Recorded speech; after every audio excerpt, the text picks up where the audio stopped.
Hello everyone, this is the fourth video on some basic concepts of chemistry, and in this video we are going to discuss a very important topic, that is mole concept. So the topic mole concept is not important only for your 11th class examination, but it will also help you in class 12th as well as in your competitive examination. So this is very important topic. Please listen the video carefully to understand this topic.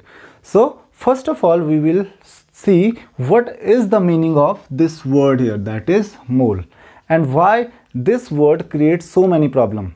So first of all, we have to understand the definition of 1 mole. 1 mole of a substance is the number of atoms present in 12 gram of carbon 12. Carbon 12, that is an isotope of carbon which has a mass number of 12. So what is the meaning of 1 mole? 1 mole of substance is equal to what? Number of atoms present in 12 gram of C12, carbon 12. Now from here you can see 1 mole is nothing but just a number. 1 mole gives you a number. That number is equal to the number of atoms present in 12 gram of carbon 12 C12.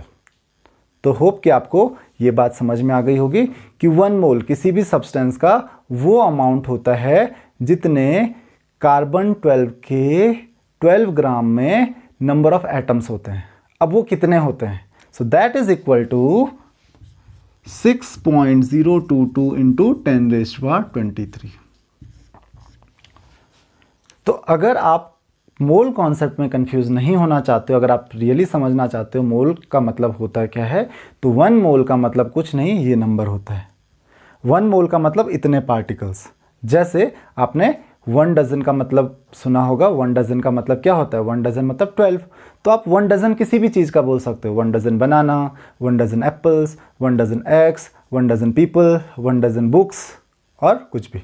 तो 1 dozen कभी भी word आता है तो आपके दिमाग में एक नंबर आता है, वो आता है 12. तो किसी भी चीज़ का 12 नंबर अगर होता है तो आप उसको क्या बोलते हो? 1 डजन. तो उसी तरीके से एक नंबर और है, वो है मोल. मोल भी क्या करता है? एक नंबर को रिप्रेजेंट करता है. 1 मोल ऑफ एटम्स, तो 1 मोल ऑफ एटम्स बोला तो इतने एटम्स. 1 मोल ऑफ इलेक्ट्रॉन्स, तो 1 मोल ऑफ इलेक्ट्रॉन्स बोला तो that is 6.022 into 10⁻23 electrons. 1 mole of molecules बोला तो इतने मॉलिक्यूल्स. 1 मोल ऑफ आयंस बोला तो इतने आयंस. तो 1 मोल किसी भी चीज़ का कितने होते हैं? इतने. तो 1 मोल कुछ नहीं है, वो जस्ट एक नंबर प्रोवाइड करता है आपको. तो होप कि आपको ये बात समझ में आ गई होगी, क्योंकि अगर आपको ये बात समझ में आ जाएगी तो आगे मोल कॉन्सेप्ट्स को समझने में कोई भी आपको प्रॉब्लम नहीं होगी. तो जब भी आपके दिमाग में मोल कॉन्सेप्ट आता है तो मोल कॉन्सेप्ट के साथ आपके दिमाग में एक नंबर आना चाहिए, दैट इज 6.022 इंटू 10⁻23. तो मोल कॉन्सेप्ट से आपको बिल्कुल भी डरने की जरूरत नहीं है. मोल कॉन्सेप्ट कुछ भी नहीं है. मोल कॉन्सेप्ट में 1 मोल का मतलब सिंपल एक नंबर है और वो है इतना.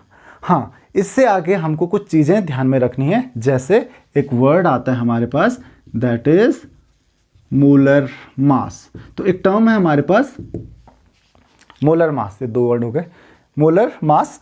तो मोलर मास हम किसी भी सब्सटेंस का कैसे कैलकुलेट कर सकते हैं, या मोलर मास का मीनिंग होता क्या है?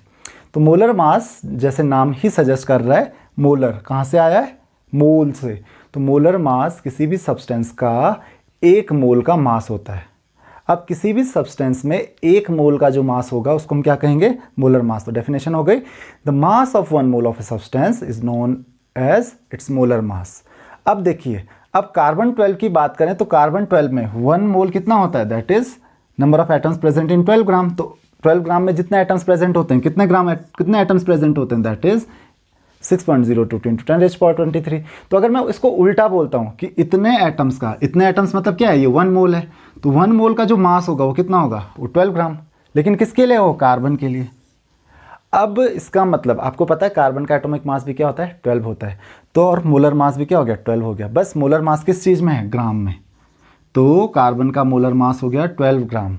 वैसे मोलर मास की जो यूनिट होती है दैट इज ग्राम पर मोल. पर मोल मतलब हर मोल का जो मास होगा that is gram per mole. तो मोलर मास आपको ध्यान में रखना है, हमेशा ग्राम में ही कैलकुलेट किया जाता है.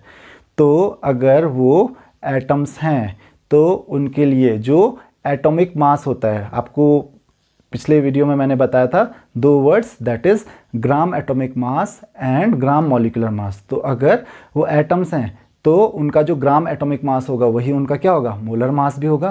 क्योंकि अगर यहाँ पे कार्बन की जगह ऑक्सीजन होता तो ऑक्सीजन में मुझे कितने ग्राम लेने पड़ते, 16 ग्राम, तब जाके उतने एटम्स होते। क्योंकि कार्बन का और ऑक्सीजन का जो मास का जो रेशियो होता है एटम्स का, वो होता है 12:16। क्योंकि कार्बन का एक एटम का मास 12 होता है, ऑक्सीजन के एक एटम का मास 16 होता है, जो रेशियो हो गया वो हो गया 12:16। तो अगर कार्बन के एक मोल में 12 ग्राम होते हैं तो ऑक्सीजन के कितने हो जाएंगे, 16 एटम्स के। और अगर मैं मॉलिक्यूल्स कहूँगा तो एक मॉलिक्यूल का मास कितना होता है, 32। तो एक मोल का मास क्या हो जाएगा ऑक्सीजन मॉलिक्यूल का, 32। तो आपको ध्यान रखना है कि जो न्यूमेरिकल वैल्यू होती है मोलर मास की वो सेम होती है ग्राम एटॉमिक मास या ग्राम मॉलिक्यूलर मास के। कि अगर आपको फॉर एग्जांपल वाटर का मोलर मास कैलकुलेट करना है तो that will be equal to 2 + 16 that is 18 gram per mole.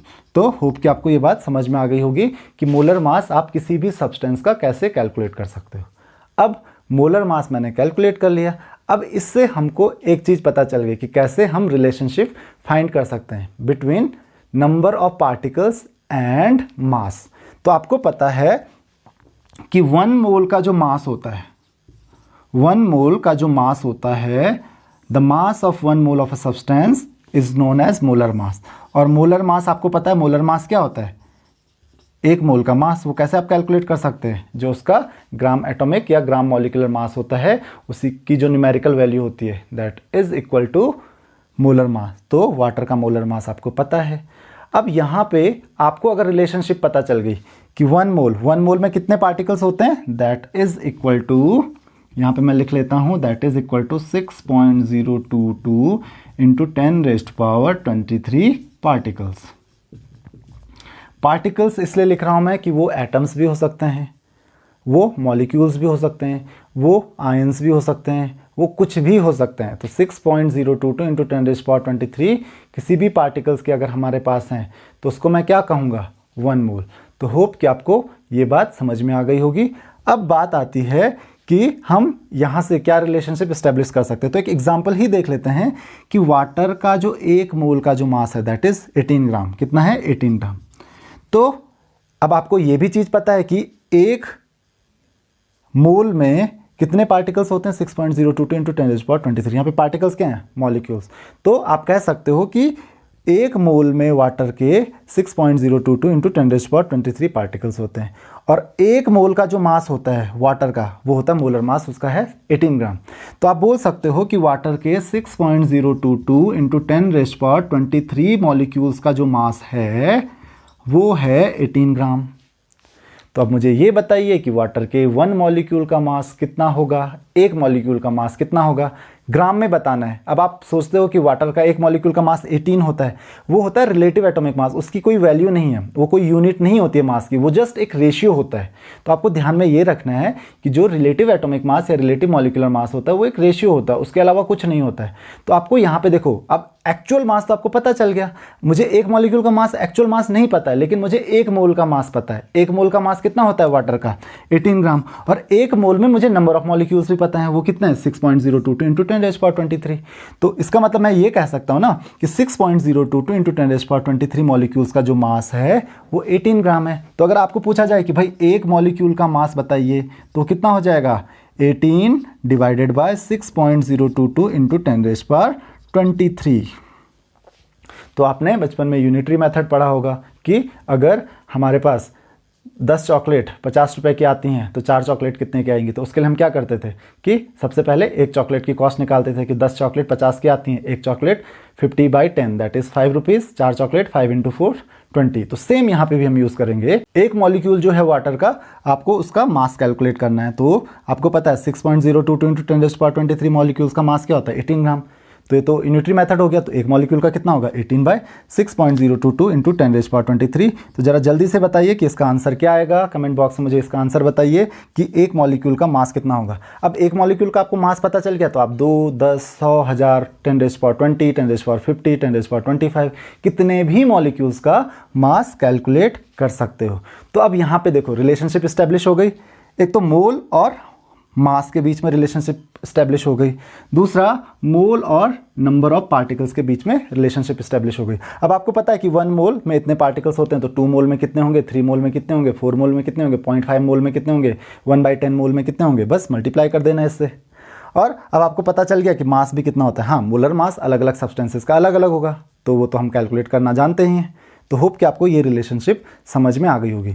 तो इसका मतलब केवल ये रिलेशनशिप इसके बीच में नहीं है, ये डायरेक्ट रिलेशनशिप भी हो गई कि 6.022 × 10⁻23 पार्टिकल्स, चाहे वो मॉलिक्यूल्स हैं या अगर एटम्स हैं किसी सब्सटेंस के, तो एटम्स का जो मास होगा वो उसके मोलर मास के इक्वल हो गया। तो एक मॉलिक्यूल का मास या एक पार्टिकल का मास, या आप उल्टा कर सकते हो कि भाई मोलर मास मान लेते हैं 118 ग्राम है, तो आपको बोला गया है कि अगर आपको ये बताना है कि 1 ग्राम में कितने मॉलिक्यूल्स होंगे वाटर के, तो बस उल्टा कर दीजिए कि 18 ग्राम में कितने मॉलिक्यूल्स होते हैं, इतने। तो 1 ग्राम में कितने मॉलिक्यूल्स होंगे, 6.022 × 10⁻23/18 मॉलिक्यूल्स। तो इसका भी आंसर बताइए कि 1 ग्राम वाटर में कितने मॉलिक्यूल्स होंगे। कमेंट बॉक्स में ज़रा जल्दी से मुझे आंसर बताइए। तो होप कि आपको ये बात समझ में आ गई होगी कि आपको कैसे रिलेशनशिप इस्टेब्लिश करनी है। तो ये कुछ नहीं है, सिर्फ और सिर्फ यूनिटरी मेथड है। अब ये रिलेशनशिप तो हमको पता चल गई, एक और बहुत इंपॉर्टेंट रिलेशनशिप है, and that relationship is for gases only. You know that there are several laws. One of them is Avogadro's law. What does Avogadro's law say? That equal volumes of gases will contain equal number of molecules at same condition of temperature and pressure. मतलब अगर आप temperature और pressure की condition same रखते हो तो equal number of molecules जो होंगे गैसेस के, उनका जो वॉल्यूम होगा वो भी इक्वल होगा। डजेंट मैटर कौन सी गैस है, कार्बन डाइऑक्साइड है, हाइड्रोजन है, ऑक्सीजन है, क्लोरीन गैस है, फ्लोरीन गैस है, कोई फ़र्क नहीं पड़ता है। बस अगर टेम्परेचर और प्रेशर आपने सेम रखा है तो उनके इक्वल ऑफ वॉल्यूम्स का नंबर ऑफ मॉलिक्यूल्स भी इक्वल होंगे, या उल्टा भी सही है कि नंबर ऑफ मॉलिक्यूल्स अगर इक्वल होंगे तो वॉल्यूम भी इक्वल होगा। तो एवोगाड्रोस लॉ से हमको एक चीज़ पता चलती है कि वॉल्यूम केवल और केवल किस चीज़ पे डिपेंड करता है, नंबर ऑफ मॉलिक्यूल्स पे, अगर टेम्परेचर प्रेशर कांस्टेंट है तो अगर टेम्परेचर प्रेशर सेम रखें तो वॉल्यूम किस चीज़ पे डिपेंड करता है, नंबर ऑफ मॉलिक्यूल्स। तो 1 मोल में आपको नंबर ऑफ मॉलिक्यूल्स भी आपके फिक्स हैं, क्या है, दैट इज 6.022 × 10⁻23। तो 1 मोल में जब मेरे पास नंबर ऑफ मॉलिक्यूल्स फिक्स्ड हैं तो किसी पर्टिकुलर टेम्परेचर एंड प्रेशर पे, क्योंकि वॉल्यूम टेम्परेचर और प्रेशर पे वेरी करेगा, किसी पर्टिकुलर टेम्परेचर और प्रेशर पे 1 मोल का वॉल्यूम भी फिक्स होना चाहिए। अब वो जो फिक्स वॉल्यूम है वो कितना है, तो एक्सपेरिमेंटली हम लोगों को पता चला कि 1 मोल का वॉल्यूम होता है किसी पर्टिकुलर टेम्परेचर एंड प्रेशर पे। तो वो पर्टिकुलर टेम्परेचर एंड प्रेशर हम क्या लेंगे, obviously STP, that is standard temperature and pressure.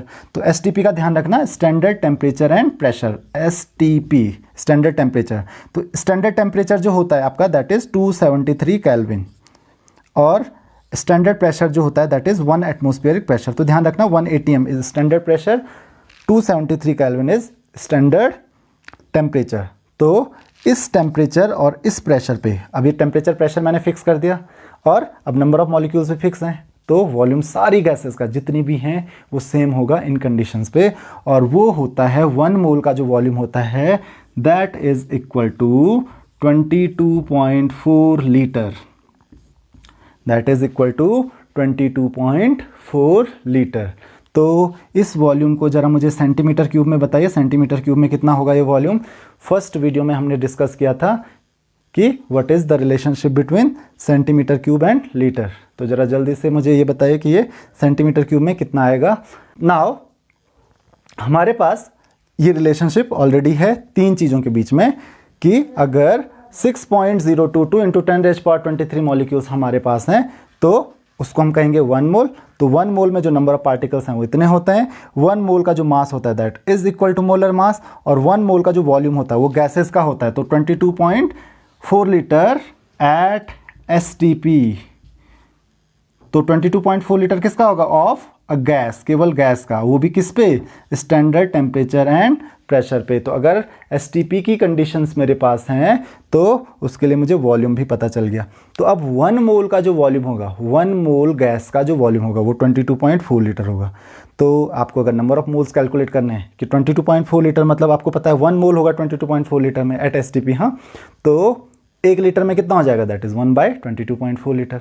उसी तरीके से आप वॉल्यूम का, गैसियस वॉल्यूम का रिलेशनशिप कैलकुलेट कर सकते हैं। With comparison of molar mass. Molar mass के साथ कंपेयर कैसे करेंगे कि मान लेते हैं मेरे पास कोई भी गैस है, जैसे हाइड्रोजन ही है या कार्बन डाइऑक्साइड है, तो कार्बन डाइऑक्साइड का आपको पता है मोलर मास कितना होगा 44 ग्राम।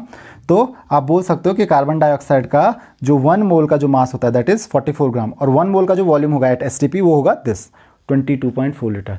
तो आपको पूछा गया कि भाई मुझे ये बताइए कि 1 ग्राम कार्बन डाइऑक्साइड का वॉल्यूम क्या होगा, तो 44 ग्राम कार्बन डाइऑक्साइड का वॉल्यूम ये हो गया, तो 1 ग्राम का क्या होगा 22.4 डिवाइडेड बाय 44।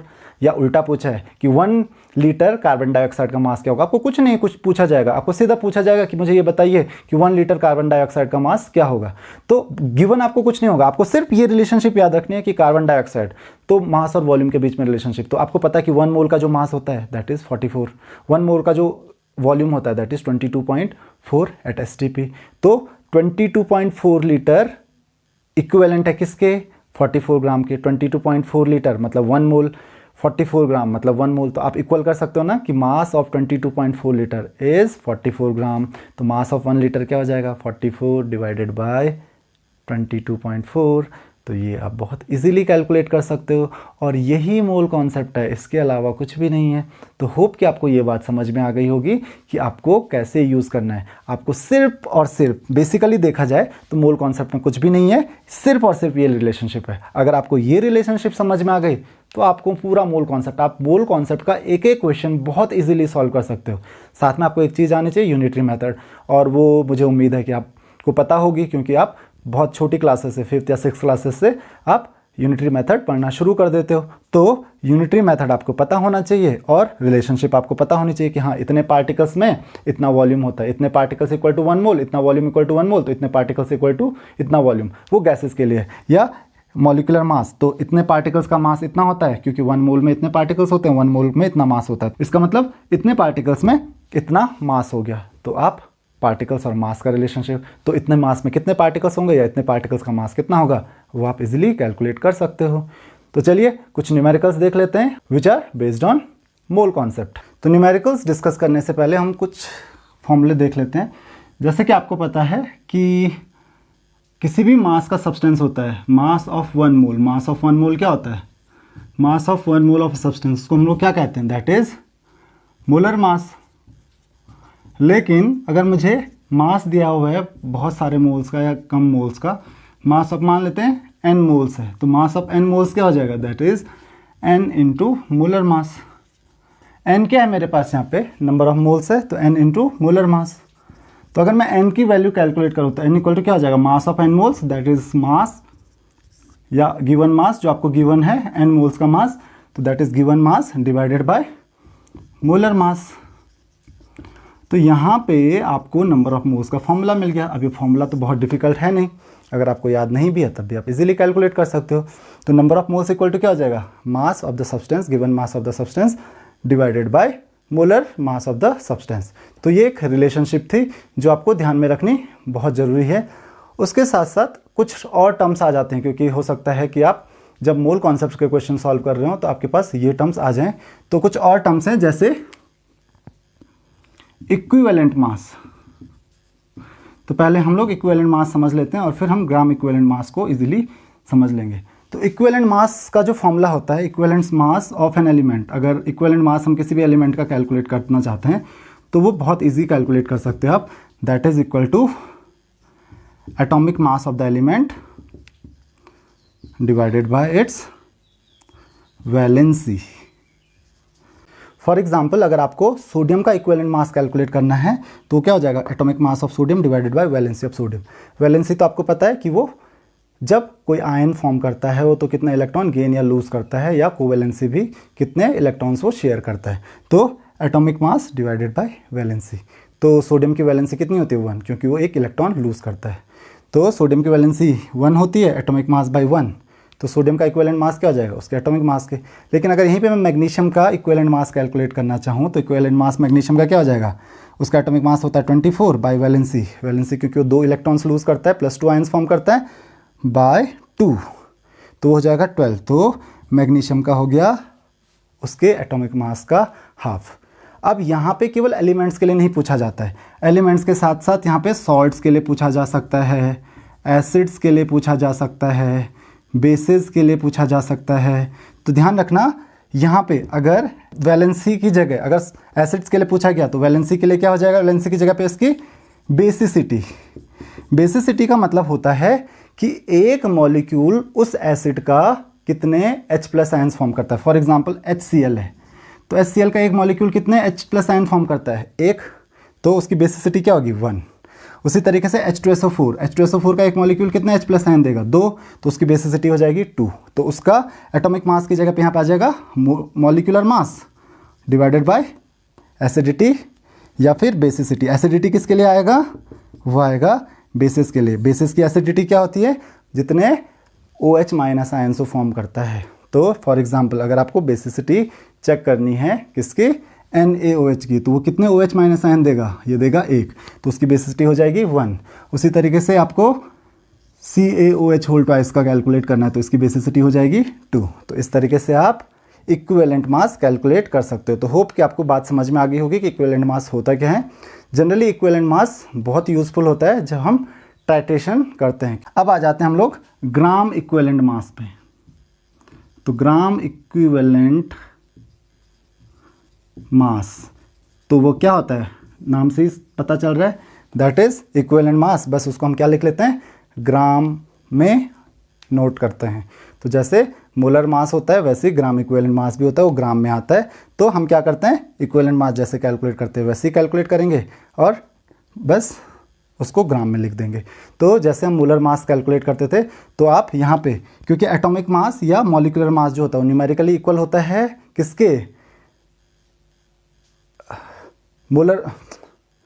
मोलर मास के। तो इसका मतलब आप ग्राम इक्विवेलेंट मास का फॉर्मूला लिख सकते हो, that is molar mass divided by valency अगर एलिमेंट है, एसिडिटी अगर बेस है और बेसिसिटी अगर एसिड है। तो होप कि आपको ये बात समझ में आ गई होगी कि अब मोलर मास बाय वैलेंसी या फिर मोलर मास बाय बेसिसिटी या फिर मोलर मास बाय एसिडिटी, तो इस तरीके से आप ग्राम इक्विवेलेंट मास कैलकुलेट कर सकते हो। हमारे पास यहाँ पे कुछ क्वेश्चंस हैं जो कि बेस्ड हैं मोल कॉन्सेप्ट पे। तो पहला क्वेश्चन है, calculate the mass of one molecule of glucose. तो आपको मैंने बताया था कि मॉलिक्यूल्स, नंबर ऑफ मॉलिक्यूल्स और मास के बीच में पहले रिलेशनशिप पता होनी चाहिए। तो आपको पता है 1 मोल इक्वल टू क्या होता है, मोलर मास। तो सबसे पहले मोलर मास कैलकुलेट करेंगे ग्लूकोज का। तो मोलर मास कैसे कैलकुलेट करेंगे, वो मॉलिक्यूलर मास जैसे कैलकुलेट करते हैं।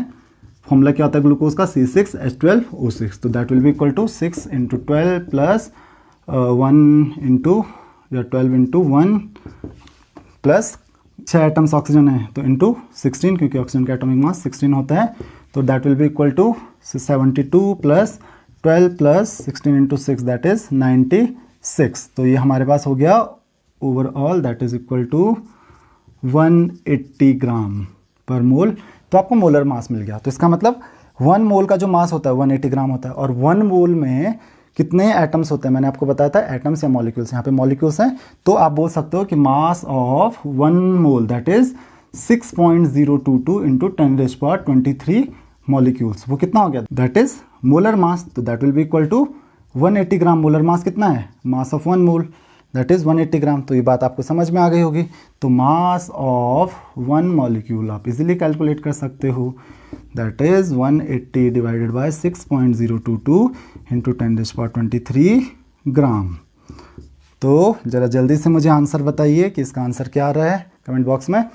तो होप कि आपको ये क्वेश्चन समझ में आ गया होगा। उसी तरीके से क्वेश्चन नंबर 2 देखते हैं हम। सेकंड क्वेश्चन क्या कहता है, वो कह रहा है calculate total number of atoms in 0.5 mole of H2SO4। तो ये भी देख लेते हैं। तो सबसे पहले 0.5 मोल ऑफ H2SO4। तो हमको पता है कि 1 मोल ऑफ H2SO4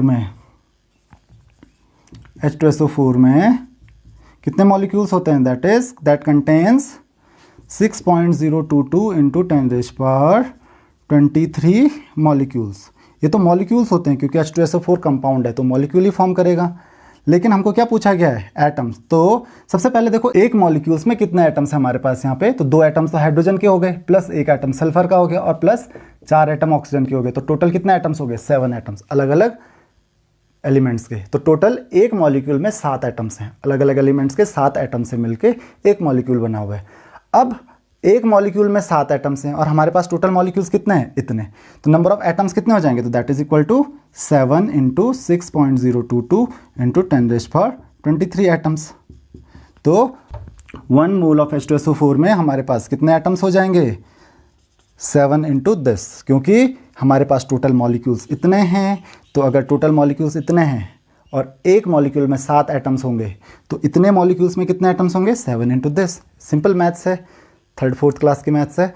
देन अब हमारे पास कितने मोल्स दिए हुए हैं, 0.5 मोल्स। तो number of atoms in 0.5 moles that will be equal to, अब देखो एक मोल में इतने एटम्स हैं क्योंकि number of moles in number of atoms in this equal to this. तो एक मोल में हमारे पास इतने एटम्स हैं, तो 0.5 मोल्स में कितने होंगे, तो 0.5 से मल्टीप्लाई कर लेंगे, तो that is 0.5 into 7 into 6.022 into 10⁻23। तो जरा इसका भी जल्दी से मुझे आंसर बताइए कमेंट बॉक्स में कि इसका आंसर क्या आ रहा है। तो होप कि आपको ये बात समझ में आ गई होगी कि एक मोल H2SO4 में इतने मॉलिक्यूल्स होते हैं। तो आपको पता है एक मॉलिक्यूल्स में 7 एटम है, तो इतने मॉलिक्यूल्स में कितने एटम्स होंगे, 7 इंटू दिस नंबर। और क्योंकि ये एक मोल में है तो 0.5 मोल्स में क्या होंगे, दिस इंटू 0.5। अगर हमारे पास 2 होता, 2 मोल्स में कैलकुलेट करने पड़ते तो 2 लिख देते इसकी जगह पे। अच्छा, क्वेश्चन थोड़ा सा और घुमा फिरा के आ सकता है। क्वेश्चन घुमा फिरा के क्या आ सकता है कि calculate the number of oxygen atoms. तो हो सकता है ऑक्सीजन एटम्स पूछता, तो हमको सिर्फ अब ऑक्सीजन एटम्स देखना है। तो हमको क्या देखना था फिर यहाँ पे कि एक मॉलिक्यूल में कितने ऑक्सीजन एटम्स हैं H2SO4 के, तो 4 ऑक्सीजन के एटम्स हैं। तो फिर एक मॉलिक्यूल में 4 एटम्स हैं और हमारे पास 1 मोल में इतने मॉलिक्यूल्स होते हैं, तो नंबर ऑफ ऑक्सीजन एटम्स कितने हो जाते हैं फिर, 4 इंटू 6.022 इंटू 10⁻23 वो होता एक मोल में। और 0.5 मोल में फिर 0.5 इंटू 4 इंटू 6.022 इंटू 10⁻23।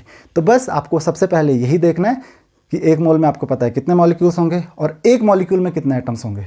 तो टोटल नंबर ऑफ एटम्स कितने हो जाएंगे, number of molecules into number of atoms in 1 molecule. तो आप इजीली कैलकुलेट कर सकते हो। अब जितने भी मोल्स के लिए आपको दिया है वो आप इजीली कैलकुलेट कर सकते हो। अच्छा, एक और चीज़ हो सकती है यहाँ पे, हो सकता है कि यहाँ पे मोल की जगह मास दिया हो। दैट इज सपोज यहाँ पे आपको दिया हुआ है कि calculate the number of atoms in 0.5 ग्राम या 5 ग्राम या 10 ग्राम। तो सबसे पहले आपको क्या कैलकुलेट करना पड़ेगा उसके लिए, मोलर मास। तो H2SO4 का मोलर मास होता है 2 + 32 + 4 × 16, 64 + 32 दैट इज 96 + 2 दैट इज 98। तो 98 इसका मोलर मास हो गया। इसका मतलब 98 ग्राम। 98 ग्राम में इतने मॉलिक्यूल्स होते हैं, तो 98 ग्राम में इतने एटम्स हो जाएंगे। और अगर 98 ग्राम्स में इतने एटम्स होंगे तो 5 ग्राम में कितने होंगे, this divided by 98 into 5। Just unitary method आप यूज कीजिए। एक और क्वेश्चन हमारे पास यहां पर है, 3rd क्वेश्चन है, calculate the volume of 3.5 gram of nitrogen gas at STP। 3.5 ग्राम का वॉल्यूम आपको कैलकुलेट करना है। तो सबसे पहले मैंने आपको बोला था कि मोल कॉन्सेप्ट की हेल्प से आप करोगे। तो मोलर मास जो होता है नाइट्रोजन का, molar mass of nitrogen gas का फॉर्मूला क्या होता है, N2। तो मोलर मास ऑफ N2 क्या हो जाएगा, that is 28 gram per mole. तो 1 मोल का मास हो गया 28 ग्राम। और volume of 1 mole of nitrogen gas at STP, आपको पता है वो तो हर गैस का सेम ही होता है, दैट इज 22.4 लीटर। तो आप कह सकते हो आपको क्या कैलकुलेट करना है, वॉल्यूम। तो आप क्या कहोगे, वॉल्यूम ऑफ 1 मोल। 1 मोल का मास कितना होता है, 28 ग्राम। तो आप कह सकते हो वॉल्यूम ऑफ 28 ग्राम, क्योंकि 1 मोल का मास ये है और वॉल्यूम ये है, तो इन दोनों को इक्वेट कर दो। तो volume of 28 gram of N2 at STP that is equal to 22.4 litre. तो बस वॉल्यूम ऑफ कितना ग्राम, 1 ग्राम अगर आप कैलकुलेट करना चाहते हो तो दैट इज 22.4 डिवाइडेड बाय 28। लेकिन हमको 1 ग्राम नहीं चाहिए, अब कितना चाहिए, वॉल्यूम ऑफ कितना ग्राम पूछा गया है, 3.5 gram of N2 at STP that is 22.4 divided by 28। ये तो 1 ग्राम का हो गया और 3.5 ग्राम का कैलकुलेट करना है तो 3.5 से मल्टीप्लाई कर लेते हैं। तो बहुत सिंपल सी कैलकुलेशन है आपके लिए। तो यहाँ पे आप चाहो तो पॉइंट हटा के 0 लगा लीजिए। तो 7 की table 4 0 5 so that will be equal to, आप फर्दर कैंसलेशन कर सकते हो, 8 2.8 लीटर। तो होप कि आपको ये बात समझ में आ गई होगी।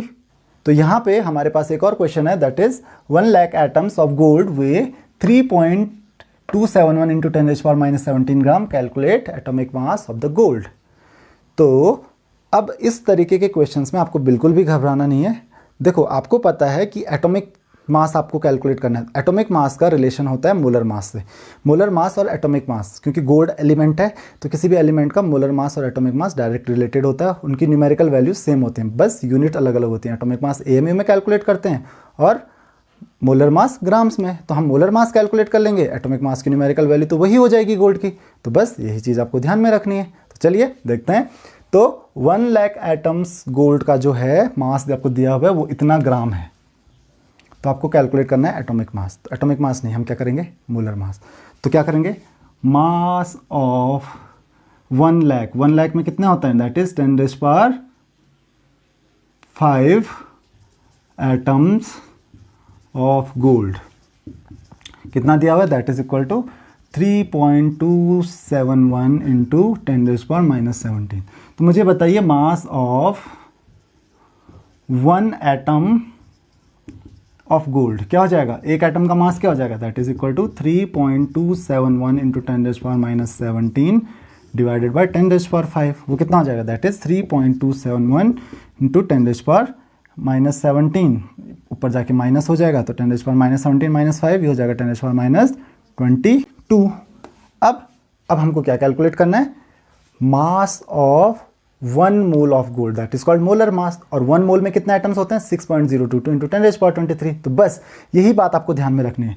तो मास ऑफ 6.022 इंटू 10⁻23 एटम्स क्या हो जाएगा ऑफ गोल्ड, वो हो जाएगा 3.27 इंटू 10⁻22 इंटू, ये तो एक एटम का मास है, तो 6.022 इंटू 10⁻23 एटम्स का मास क्या हो जाएगा, एक एटम का mass into number of atom, that is 6.022 into 10⁻23, और ये आएगा ग्राम्स में। तो ये जो ग्राम है ये क्या हो गया, ये मोलर मास हो गया किसका, गोल्ड का। और एटॉमिक मास की जो न्यूमेरिकल वैल्यू होगी वो भी यही होगी, तो ग्राम में आएगा।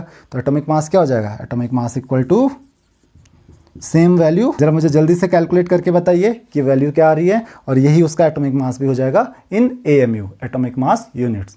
तो आपको बस यही बात ध्यान में रखनी है। तो आप इसी तरीके से मूल कॉन्सेप्ट्स के क्वेश्चन को सॉल्व करते रहिए। अगर आपको किसी भी न्यूमेरिकल में कोई भी प्रॉब्लम होती है तो आप मुझे कमेंट बॉक्स में क्वेश्चन पूछ सकते हैं। Thank you very much.